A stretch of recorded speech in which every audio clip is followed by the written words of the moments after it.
This is The Metro on WDET. I'm Tia Graham. Now, there's something special about the way nature creates its own art. And it's even more special how creativity can live, breathe, and grow right alongside those green spaces. As part of Earth Day celebrations, that experience comes to life at Palmer Park, where the old-growth woods themselves become a gallery. Art and music in the trees is more than just a festival. It's a celebration of sustainability, community, and the power of art to transform how we connect with the world around us.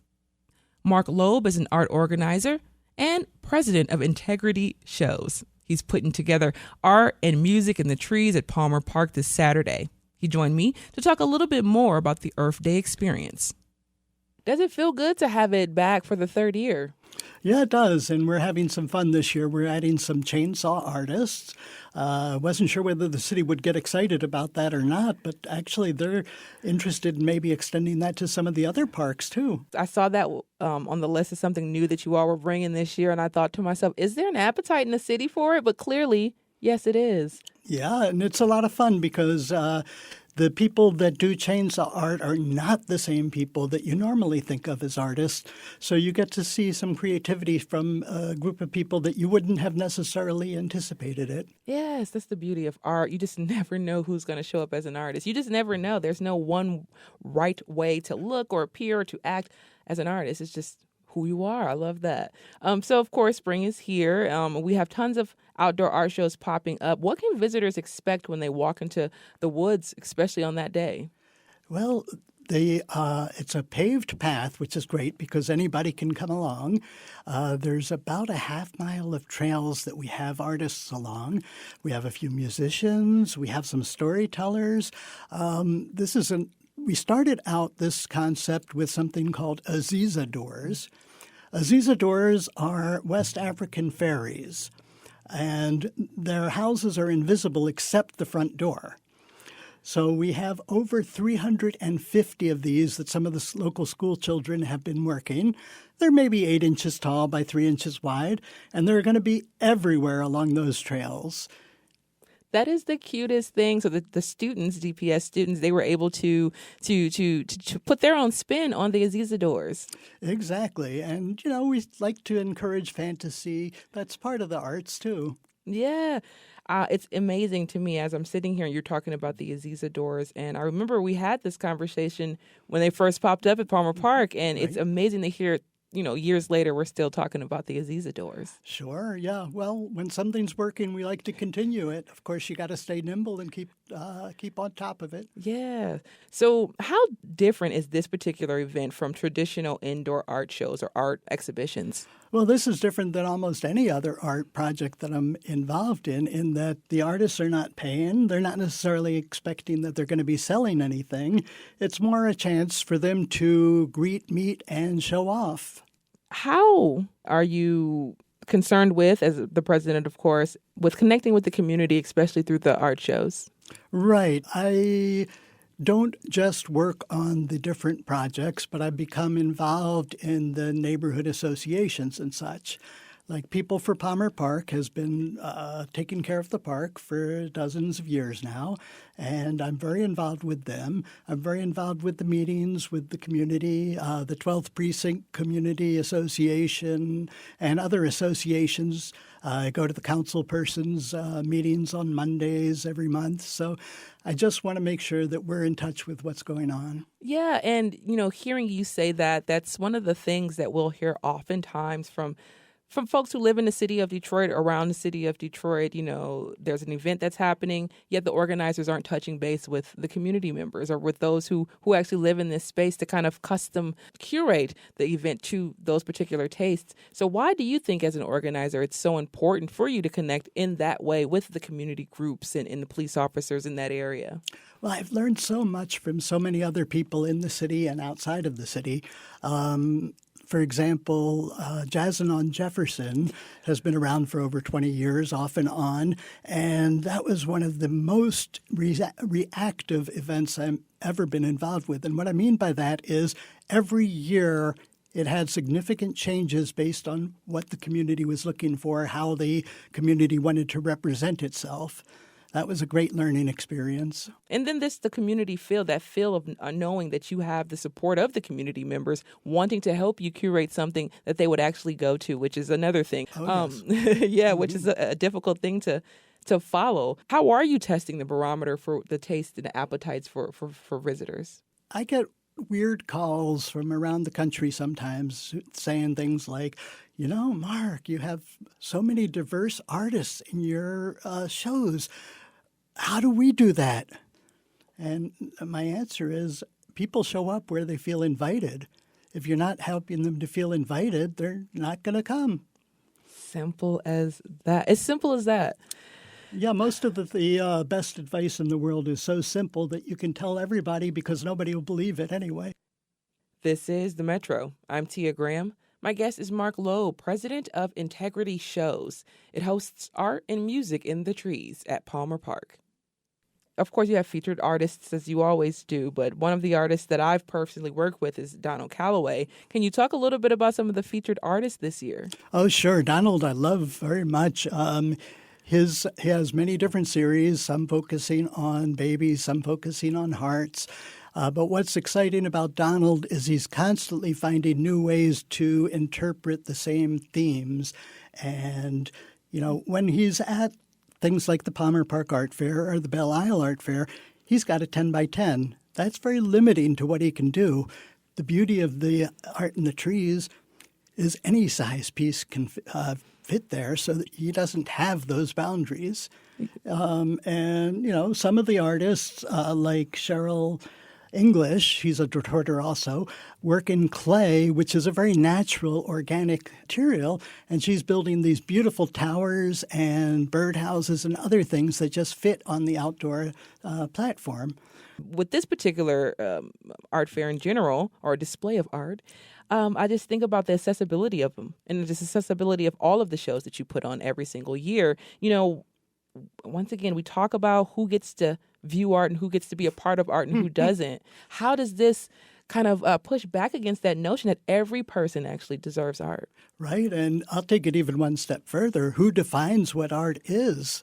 And especially in this new AI age, that definition is becoming more and more challenging.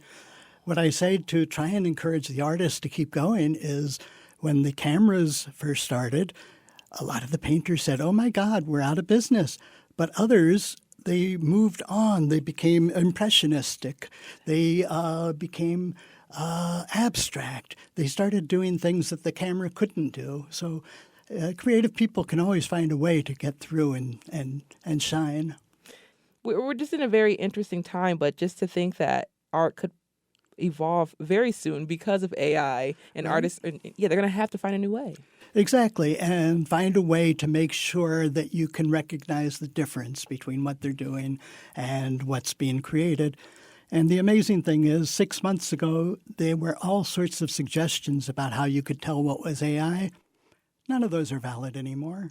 That quickly, they're all invalid. I would think that my eyes were trained to. None of us are ready and prepared for the advancement of AI and how fast it's grown. I mean, I'm confused every single day. I'm constantly Googling stuff, trying to figure out if this is real, if this is fake. I don't know. I don't know. And I think there's always going to be a passion for something that is homemade, handmade, who's made by somebody whose story who you can share that experience.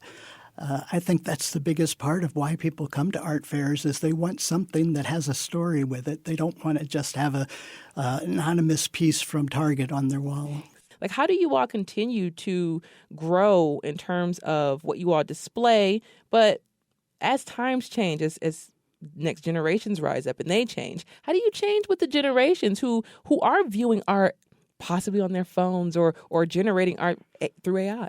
Right, and they're looking for a different experience than people my age. People my age tend to want a fairly quiet environment so they can be contemplative. People in their 20s think best when there's a background sounds going on. So keeping that equal so that both groups of artists and attendees can feel comfortable and happy is a challenge. One thing we're doing at Palmer Park Art Fair this year is we have 18 emerging artists. Now, what's an emerging artist? It's not a certain age It's not a certain stage. We have people in the 18, we have people in their 60s. What it is they've never been in art fairs, and they're just getting to the point where they want to experience the audience and doing the shows and sell their work. Yeah, and Palmer Park Art Fair gives them that experience. Right. So this one's, I do other shows too, but this one is in some ways the most liberal. We have some very highly selected juried artists. We have these emerging artists. We also do art groups. And what's that for? Well, say people with Art in Motion, which is a group that's been following us and working with us for years. She has a lot of students who do fabulous work in clay, but really, to be honest, none of them could fill a full table, let alone a full booth. But by having the group there, they can share that experience and maybe figure out if that's something they want to do more of. And listening to you talk about that, I mean, it's just a beautiful, beautiful way to bring more artists into the fold. Simple as that. There are so often I hear within the community. But right now, people are stressed out. And many people, they're closing off or they're shutting down. They're staying indoors. We see so much is happening in the news. Jobs are being lost. And oftentimes I'm presented with the question, why do we care about the arts? Why are the arts so important to you for you to continue to talk about them during the times that we're living in right now? So why do you think it's important? I was just having a conversation this weekend with Joseph Salufo, who's a painter. Beautiful, beautiful things. And he was telling me about a collector of his who came and said, "Oh, my walls are so full. What am I going to do?" And Joe said, "Well, you have everything you need, really. You've got food, you've got shelter, you've got some savings. I guess you don't need art now." And the man said, "Oh, Joe, you're so wrong. Art is what really makes my soul soar." So, Mark, let's bring this thing around full circle. One more time for listeners, what kind of immersive experience will visitors get when they visit this year's Art and Music in the Trees? Well, the goal is that every time you're looking at an installation, meeting the artist, having fun, the next installation is just barely within sight. Now, between the two, you'll see lots of the Aziza doors and things. But by having the next one barely in sight, we're enticing people to continue the process.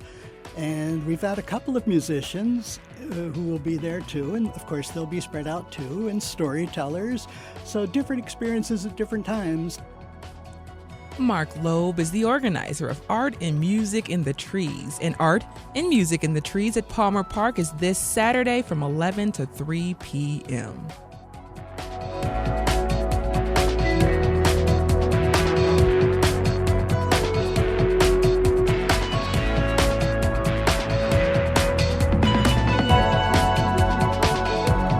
And that's it for the Metro. The Metro is hosted by Robin Vincent and me, Tia Graham. It's produced by Sam Corey, Carey Jr. II, and David Lyons, our senior producer. Our engineer is Nate Bender. The Metro is a production of WDET, a listener-supported service of Wayne State University. And this is WDET-FM, Detroit Public Radio, your connection to news, music, and conversation. You all have a great day.